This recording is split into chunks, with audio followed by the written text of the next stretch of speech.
Hey guys, today we will talk about how can you fix that problem you have on your TuneIn radio app. So all you have to do, just click here on settings.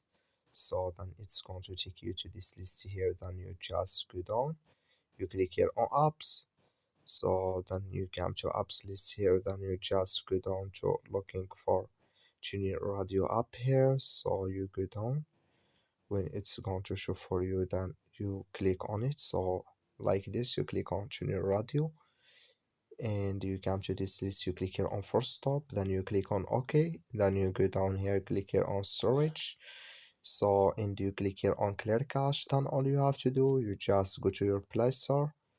So you click on your Play Store, then you search for TuneIn radio. It's going to show for you like this, and you will find here update. You just click on it, then it's going to work with you.